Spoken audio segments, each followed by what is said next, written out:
Selamat pagi Bapak Ibu dan saudara yang kasih Tuhan. Mari kita memulai akhir pekan ini dengan membaca dan merenungkan firman Tuhan. Hari ini kita membaca Bilangan pasal yang ke-26. Sesudah itulah itu Tuhan berfirman kepada Musa dan Eleazar, anak Imam Harun.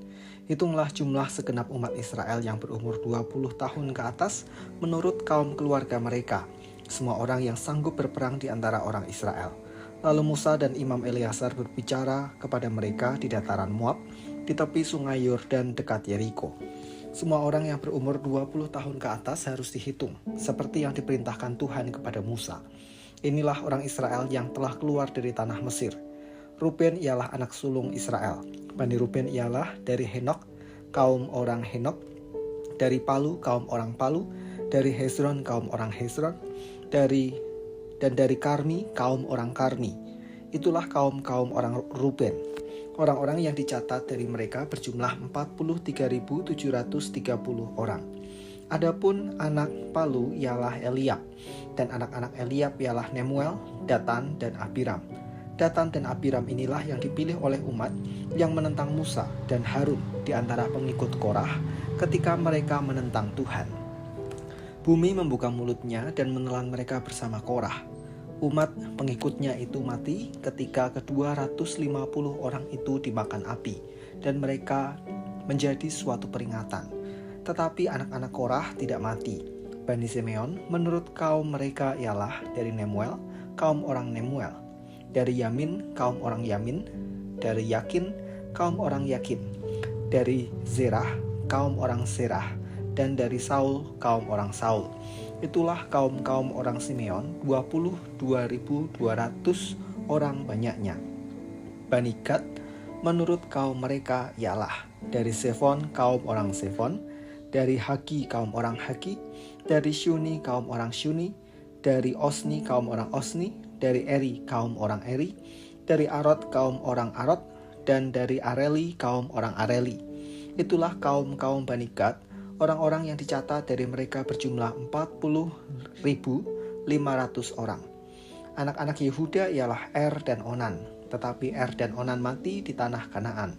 Bani Yehuda menurut kaum mereka ialah dari Shela, kaum orang Shela, dari Peres, kaum orang Peres, dan dari Sirah, kaum orang Sirah.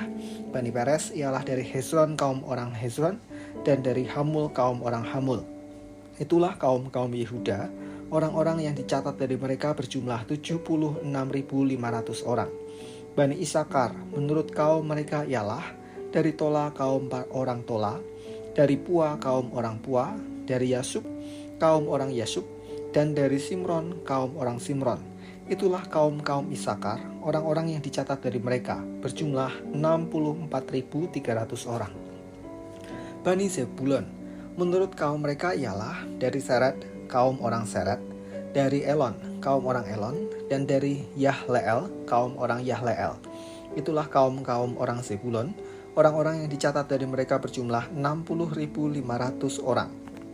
Keturunan Yusuf menurut kaum mereka ialah orang Manasye dan orang Efraim. Bani Manasye ialah dari Makir, kaum orang Makir, dan Makir ini ayah Gilead. Dari Gilead, kaum orang Gilead. Inilah Bani Gilead. Dari Iezer, kaum orang Iezer, dari Helek, kaum orang Helek, dari Asriel, kaum orang Asriel, dari Sekem, kaum orang Sekem, dari Semida, kaum orang Semida, dan dari Hefer, kaum orang Hefer. Adapun Selafehat bin Hefer tidak mempunyai anak laki-laki, tetapi anak perempuan saja. Nama anak-anak perempuan Selafehat ialah Mahla, Noah, Hogla, Milka, dan Tirsa. Itulah kaum-kaum Manasye. Orang-orang yang dicatat dari mereka berjumlah 52.700 orang. Inilah Bani Efraim menurut kaum mereka. Dari Sutelah, kaum orang Sutelah, dari Beker, kaum orang Beker, dan dari Tahan, kaum orang Tahan.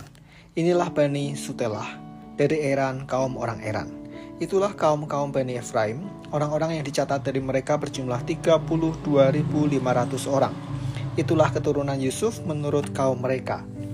Bani Benyamin menurut kaum mereka ialah dari Bela, kaum orang Bela, dari Asbel, kaum orang Asbel, dari Ahiram, kaum orang Ahiram, dari Sefufam kaum orang Sefufam, dan dari Hufam kaum orang Hufam. Anak-anak Bila ialah Ared dan Naaman, dari Ared kaum orang Ared, dan dari Naaman kaum orang Naaman. Itulah Bani Benyamin menurut kaum mereka. Orang-orang yang dicatat dari mereka berjumlah 45.600 orang. Inilah Bani Dan menurut kaum mereka. Dari Suham kaum orang Suham, itulah kaum-kaum Dan menurut kaum mereka. Semua kaum orang Suham, orang-orang yang dicatat dari mereka berjumlah 64.400 orang. Bani Asyer menurut kaum mereka ialah dari Yimna kaum orang Yimna, dari Yiswi kaum orang Yiswi, dan dari Beria kaum orang Beria. Adapun Bani Beria dari Heber kaum orang Heber, dan dari Malkiel kaum orang Malkiel. Nama anak perempuan Asyer ialah Serah. Itulah kaum-kaum Bani Asyer, orang-orang yang dicatat dari mereka berjumlah 53.400 orang. Bani Naftali menurut kaum mereka ialah dari Yahzeel kaum orang Yahzeel, dari Guni kaum orang Guni, dari Yezer kaum orang Yezer, dan dari Shilem kaum orang Shilem. Itulah kaum-kaum Naftali menurut kaum mereka. Orang-orang yang dicatat dari mereka berjumlah 45.400 orang. Itulah orang-orang yang dicatat dari orang Israel, 601.730 orang banyaknya. Tuhan berfirman kepada Musa, kepada suku-suku itulah harus dibagikan tanah itu menjadi milik pusaka menurut nama-nama yang dicatat. Kepada yang besar jumlahnya haruslah engkau memberikan milik pusaka yang besar, dan kepada yang kecil jumlahnya haruslah engkau memberi pusaka yang kecil. Masing-masing harus diberikan milik pusaka sesuai dengan jumlah orang-orangnya yang dicatat. Tetapi tanah itu harus dibagikan dengan membuang undi. Mereka harus mendapat milik pusaka menurut nama suku-suku nenek moyang mereka. Seperti yang ditunjukkan hasil undi, haruslah dibagikan milik pusaka setiap suku di antara yang besar dan yang kecil jumlahnya. Inilah orang-orang yang dicatat dari orang Lewi menurut kaum mereka. Dari Gerson kaum orang Gerson, dari Kehat kaum orang Kehat, dan dari Merari kaum orang Merari. Inilah kaum-kaum Lewi, kaum orang Libni, kaum orang Hebron, kaum orang Mahli, kaum orang Musi, dan kaum orang Korah. Adapun Kehat mempunyai anak Amram. Nama istri Amram ialah Yokebed, anak perempuan Lewi yang dilahirkan bagi Lewi di Mesir. Bagi Amram, perempuan itu melahirkan Harun, Musa, dan Miriam, saudari mereka. Bagi Harun lahir Nadab dan Abihu, Eleazar dan Itamar. Tetapi Nadab dan Abihu mati ketika mereka mempersembahkan persembahan api lain ke hadapan Tuhan. Orang-orang yang dicatat dari mereka berjumlah 23.000 orang. Semuanya laki-laki yang berumur 1 bulan ke atas. Mereka tidak dicatat bersama dengan orang Israel, karena mereka tidak diberikan milik pusaka di tengah-tengah orang Israel. Itulah orang-orang yang dicatat oleh Musa dan Imam Eleazar ketika keduanya mencatat orang-orang Israel di dataran Moab, di tepi sungai Yordan dekat Yeriko. Di antara mereka tidak terdapat seorang pun yang dicatat Musa dan Imam Harun ketika keduanya mencatat orang Israel di padang gurun Sinai. Sebab Tuhan telah berfirman tentang mereka, mereka harus mati di padang gurun. Tak seorang pun dari mereka tetap hidup selain Kaleb bin Yefune dan Yosua bin Nun. Allah yang menepati firman-Nya.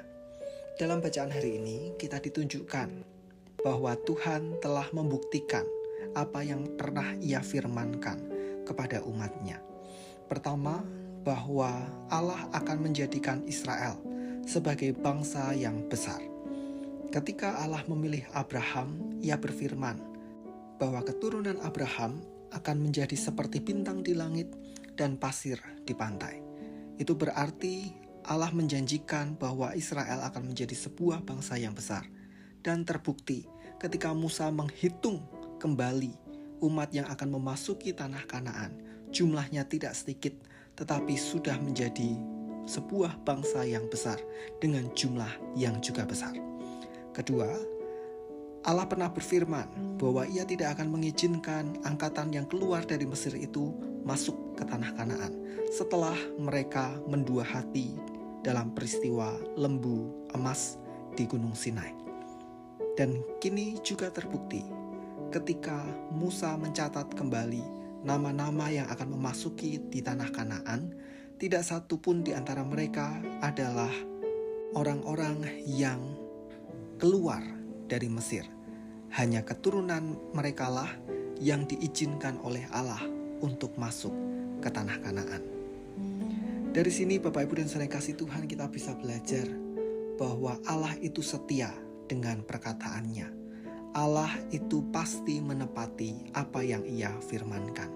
Maka mari kita belajar dua hal, yaitu berhati-hati dalam bersikap kepada Tuhan, karena Ia adalah pribadi yang tegas dan ketegasannya tidak dapat ditawar.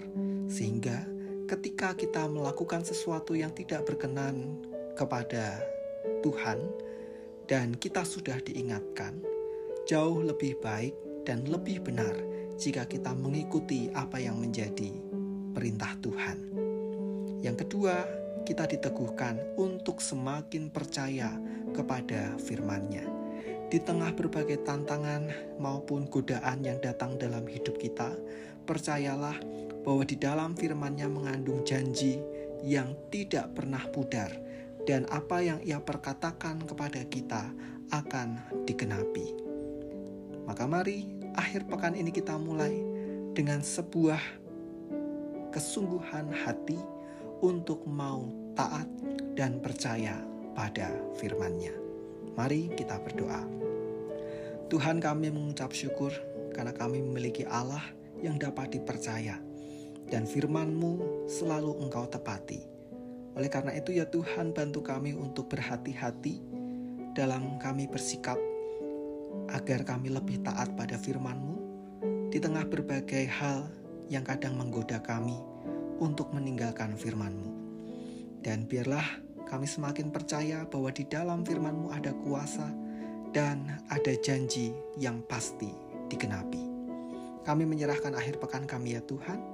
Mohon Tuhan menyertai, melindungi, dan memberkati kami. Di dalam nama Tuhan kami Yesus Kristus kami berdoa dan mengucap syukur. Amin.